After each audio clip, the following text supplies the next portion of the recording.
Assalamualaikum warahmatullahi wabarakatuh.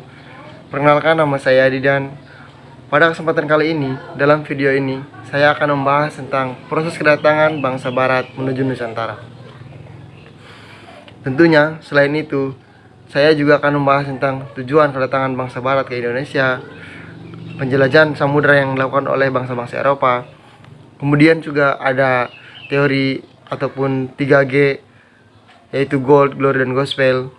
Juga akan membahas beberapa tokoh, diantaranya Bartholomeus Dias, Ferdinand Magellan, yang melatar belakangi penjelajahan bangsa-bangsa Eropa menuju Nusantara. Untuk lanjutannya, simak video berikut ini. Terima kasih. Seperti yang kita ketahui, bangsa Eropa mulai berdatangan ke Indonesia sejak abad 16 Masehi.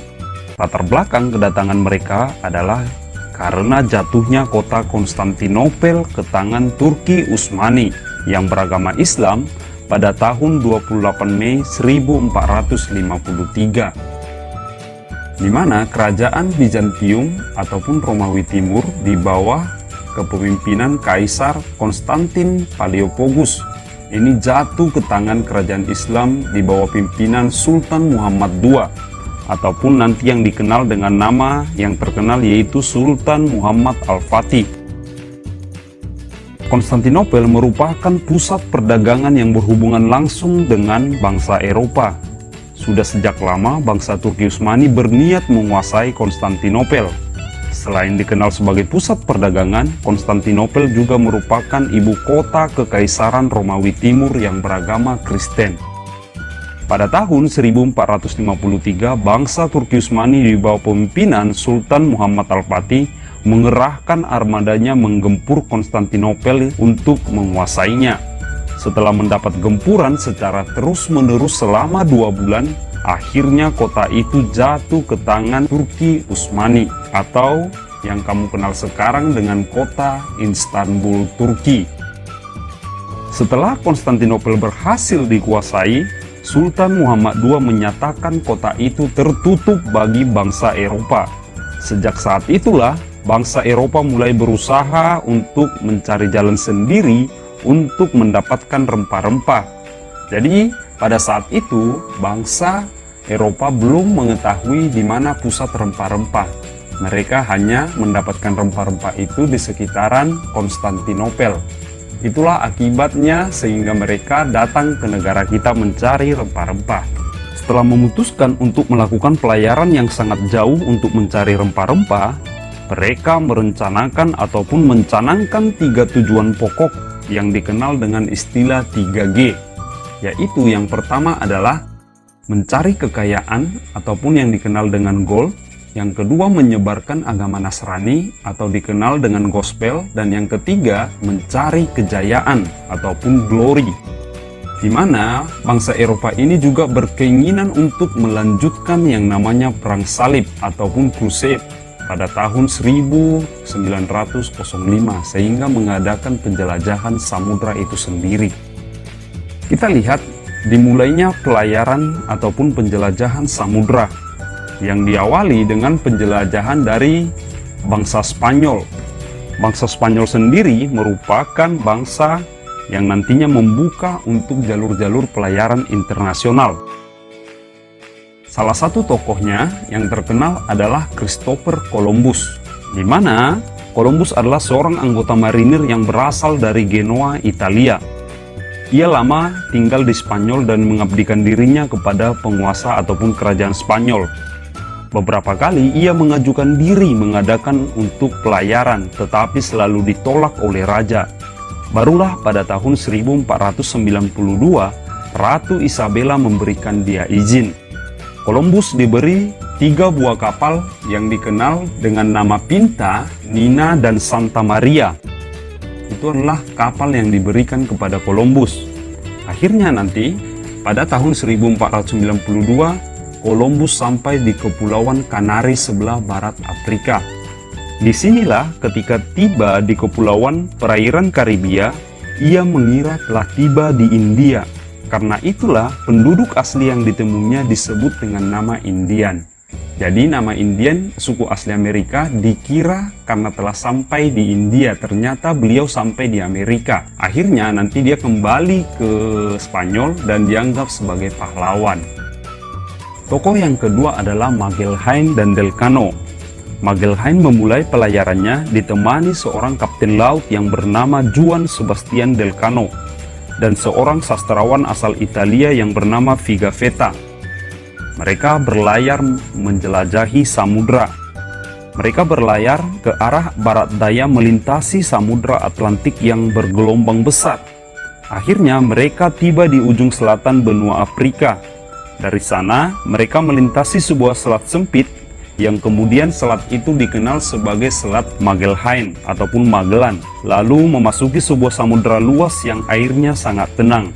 Oleh sebab itulah samudra itu dikatakan Samudra Pasifik, yang artinya Samudra Pasifik artinya adalah samudra yang tenang dan damai. Berikut adalah rute perjalanan daripada Magellan dan Kapten Sebastian Delcano. Mereka membuktikan bahwa bumi itu bulat dengan melintasi hampir seluruh bumi. Artinya mereka pergi ke barat dan akhirnya nanti kembali dari timur. Itu adalah perjalanan daripada Magellan dan Delcano. Yang kedua adalah pelayaran yang dilakukan oleh pelaut bangsa Portugis. Tokoh-tokoh pelaut yang berasal dari Portugis itu ada banyak, di mana yang pertama adalah Bartolomeus Dias. Bartolomeus Dias, seperti yang kita ketahui, terkenal dengan penemuannya yang menemukan pantai di ujung selatan benua Afrika. Pantai itulah yang dikenal dengan nama Pantai Tanjung Harapan. Tokoh yang kedua adalah Vasco da Gama. Vasco da Gama berangkat dari pelabuhan Lisabon dengan beranggotakan 170 orang dan 4 buah kapal. Akhirnya Vasco da Gama sampai di Calicut, India, di benua Asia pada bulan Mei tahun 1498. Dengan menduduki Calicut, Portugis tinggal menunggu waktu untuk mencapai pusat penghasil rempah-rempah terbesar di dunia, yaitu adalah Indonesia kita atau Nusantara. Karena keberhasilannya lah Vasco da Gama diberikan gelar Admiral dari India oleh Raja Manuel I dari Kerajaan Portugis. Tokoh yang kedua adalah Alfonso de Albuquerque.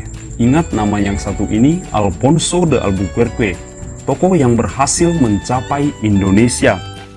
Alfonso de Albuquerque diutus oleh Raja Portugis untuk mengawasi kegiatan perdagangan di Asia Selatan pada tahun 1503. Ia juga ditugaskan untuk memperluas daerah kekuasaan Portugis dengan cara-cara damai. Akan tetapi, jika terpaksa boleh menggunakan kekuatan senjata maupun perang. 7 tahun kemudian, Alfonso de Albuquerque berhasil menaklukkan Goa yang berada di India dan menjadikannya sebagai pusat perdagangan Portugis pertama di Asia. Pada tahun 1509, Alfonso de Albuquerque mulai mengarahkan perhatiannya ke pusat perdagangan terbesar di Asia Tenggara, yaitu Malaka, dan berhasil menguasainya pada tahun 1511, seperti yang sudah kita bahas pada pertemuan di kelas 10. Yang ketiga adalah pelayaran pelaut Belanda. Tentu kita bertanya, mengapa bangsa Belanda menjadi bangsa terakhir yang melakukan penjelajahan samudra? Jadi alasannya adalah karena dilatar belakangi penutupan bandar perdagangan yang berada di Lisabon, Portugal, dan Granada yang berada di Spanyol bagi pedagang-pedagang Belanda. Penutupan ini dilakukan oleh penguasa Spanyol saat itu, yaitu Raja Philip II, yang saat itu juga menguasai Portugis, Belanda, maupun Spanyol itu sendiri. Padahal sebelumnya, pedagang-pedagang Belanda membeli secara bebas rempah-rempah dari kedua bandar perdagangan tersebut.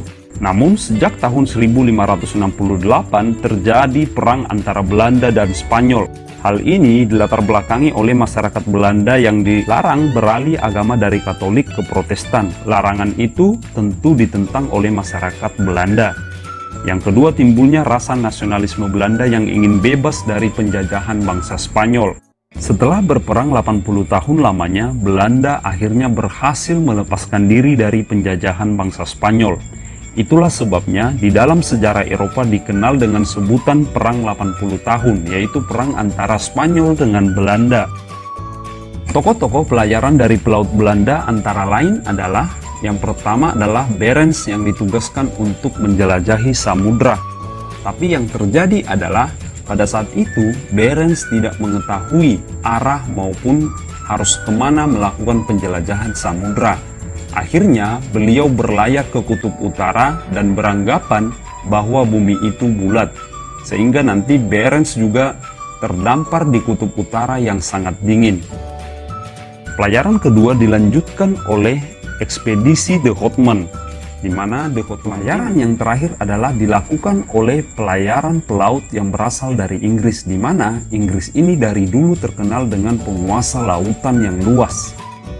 Beberapa tokoh pelaut yang berasal dari Inggris adalah, yang pertama itu dilakukan oleh Francis Drake, pelaut pertama Inggris yang berhasil mencapai Indonesia pada tahun 1577 sampai 1580. Jadi begitulah proses masuknya bangsa-bangsa barat menuju Nusantara, yang mungkin pada awalnya hanya ingin mencari rempah-rempah. Kemudian mereka juga bermaksud untuk ingin menguasainya. Semoga teman-teman dapat mengambil materi ini sebagai pelajaran, kemudian menjadikan hikmahnya dalam kehidupan kita sehari-hari. Sekian dari saya. Wassalamualaikum warahmatullahi wabarakatuh.